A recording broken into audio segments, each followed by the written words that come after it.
आप देख रहे हैं know the times Punjab Kesari TV. मौसम में धीरे धीरे बदलाव हो रहा है। दिन में गर्मी तो सुबह शाम सर्दी हो रही है और आने वाले दिनों में होली का फेस्टिवल भी है। ऐसे में होली पर क्या सावधानी बरतनी चाहिए, हमारे साथ मेडिकल एक्सपर्ट समीर भाटी जी हैं। समीर जी, पहले तो आपका स्वागत है।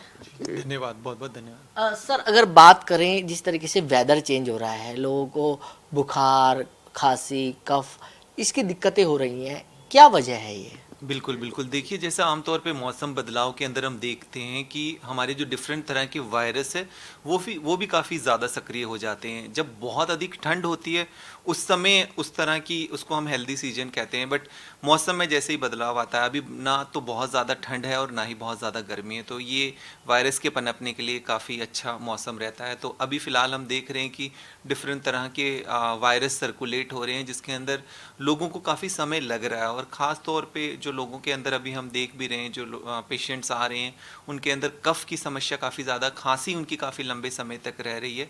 तो फिलहाल ये वायरस डिजीज़ है, और वायरल कोई भी तरह की बीमारी होती है वो कंटेजियस होती है, मतलब वो एक इंसान से दूसरे इंसान तक फैलती है।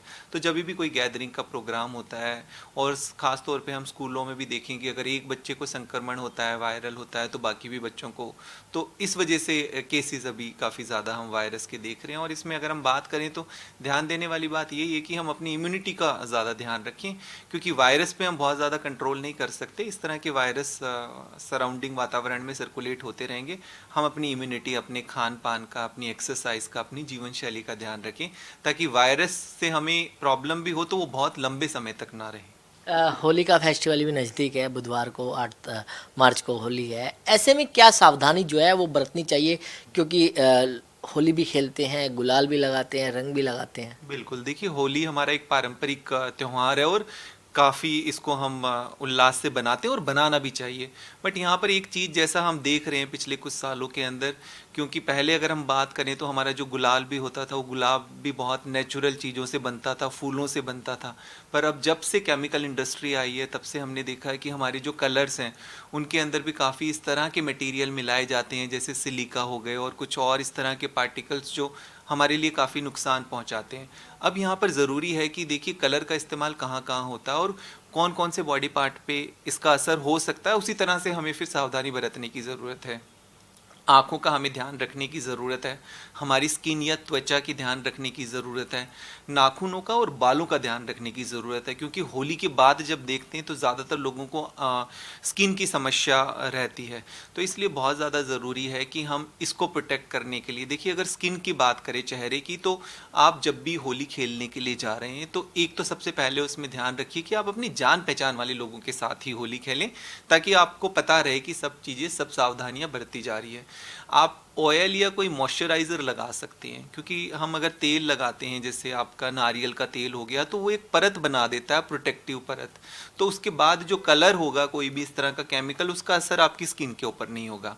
एक बात का आप ये ध्यान रखिए। दूसरा, अगर हम बालों की भी बात करें, क्योंकि बाल भी इससे काफ़ी रूखे हो जाते हैं और उनको डैमेज भी होता है, तो कोशिश करें कि अगर आप कैप पहनकर होली बनाएं तो ज़्यादा बेहतर रहेगा। और जहाँ पर भी आप होली खेल रहे हैं, उस जगह पर आप ध्यान रखें कि फ्रेश पानी हो काफ़ी, कि अगर आपको लगता है कि ऐसा कोई केमिकल जिसकी वजह से आपकी स्किन में इरिटेशन हो रही है, तो अच्छे से आप फेस को वॉश कर लें, आँखों को धो लें।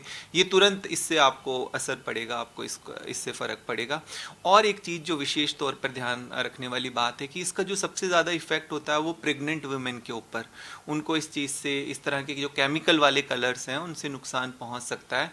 वो अपना ध्यान रखिए। जो बुज़ुर्ग लोग हैं, एल्डरली लोग हैं, जिनको पहले से कोई सांस संबंधित प्रॉब्लम है, उनके लिए कोई भी इस तरह की कलर या वो उनको एलर्जी कर सकते हैं, या किसी को पहले से कोई एलर्जी हो, उनको ध्यान रखने की ज़रूरत है। छोटे बच्चे भी अपना विशेष तौर पर ध्यान रखें। तो बस ये ज़रूरी है। बाकी त्यौहार ज़रूर बनाना है, पर जितनी हम सावधानी बरतेंगे उतना हमारे लिए अच्छा रहेगा। और एक सेहत की भी अगर हम बात करें, तो क्योंकि जैसे त्यौहार के अंदर मिठाई का कंजप्शन काफ़ी ज़्यादा बढ़ जाता है, और हमारे इंडिया तो वैसे ही डायबिटीज़ की कैपिटल बन गई है, तो बहुत ध्यान से और बिल्कुल सीमित मात्रा में मिठाई का सेवन करें। कई बार त्यौहार के चक्कर में हम बहुत ज़्यादा मीठा खाते हैं, तो जो डायबिटिक पेशेंट्स हैं उनकी शुगर एकदम से शूटअप हो जाती है। तो खाने पीने का भी विशेष तौर पे ध्यान रखिए, बहुत ज़्यादा एक्सेस में ना जाएं, हर चीज़ को बैलेंस करके रखें। लेकिन जिस तरीके से आपने बताया कि जो बुखार है और कफ है, इससे लोग कैसे बचे? क्या गरारे करें या फिर दूसरे क्या सावधानी बरतें या क्या उपाय इसके लिए करने चाहिए? बिल्कुल, बिल्कुल। इसमें बुखार या कफ में एक तो जो मैंने कैटेगरी बताई कि जो कोमॉर्बिड वाले हैं, जिनको पहले से गंभीर बीमारियाँ हैं, उनके लिए तो किसी भी तरह का वायरल उनको ज़्यादा टाइम तक परेशान कर सकता है, तो वो अपना विशेष तौर पे ध्यान रखें। बाकी डेली डे टू डे के अगर हम देखें कि हम किस तरह से इन चीज़ों का ध्यान रखें, तो अगर आप जैसे आपको लगता है कि थोड़ा कफ फीलिंग हो रहा है, आपके थ्रोट में इरिटेशन होती है डेली बेस पे, तो आप इसमें गार्गल्स गरारे करना, एक हल्का सा नमक डाल के, इससे काफ़ी फ़ायदा होता है। आप ये रेगुलर बेसिस पे कर सकते हैं और अपना थोड़ा इम्यूनिटी का ध्यान रखिए, जिसके लिए आप नींद पर्याप्त मात्रा में लें, आप व्यायाम करें और अपने खान पान का भी विशेष तौर पर ध्यान रखें। और बहुत ज़्यादा इसमें कई बार लोग क्या करते हैं कि ओवर द काउंटर दवाइयाँ लेकर खाना शुरू कर देते हैं, एंटीबायोटिक खाना शुरू कर देते हैं, तो ऐसा ना करें, क्योंकि अभी वायरल ज़्यादा चल रहा है, तो वायरल में एंटीबायोटिक्स का कोई रोल नहीं होता। डॉक्टर से बात करें, उनको दिखाएं, अपने लक्षणों के हिसाब से आपको दवाई करेंगे। पर अगर आपको कुछ भी इस तरह के लक्षण आते हैं तो आप व्यायाम करें, मतलब रेस्ट करें ठीक तरीके से। वायरल का एक टाइम होता है, 1 वीक लगता ही लगता है अगर आपको वायरल फीवर है, उसके बाद तो वो उतना समय लेता ही लेता है। बट रेगुलर बेस पे अपनी इम्यूनिटी का ध्यान रखिए, गार्गल्स करें, और सबसे ज़्यादा इसके अंदर ज़रूरी है कि ठंडी चीज़ों के सेवन से अभी फ़िलहाल बचें, क्योंकि ज़्यादातर हम लोग देख रहे हैं कि गले में समस्या काफ़ी ज़्यादा लोगों को हो रही है।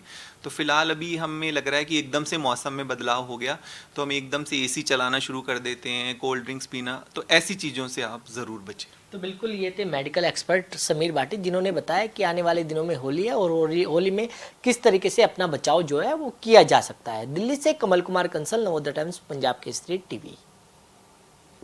हमसे जुड़े रहने के लिए हमारे YouTube चैनल को सब्सक्राइब करें और नई वीडियो की नोटिफिकेशन के लिए बेल आइकॉन को दबाएं।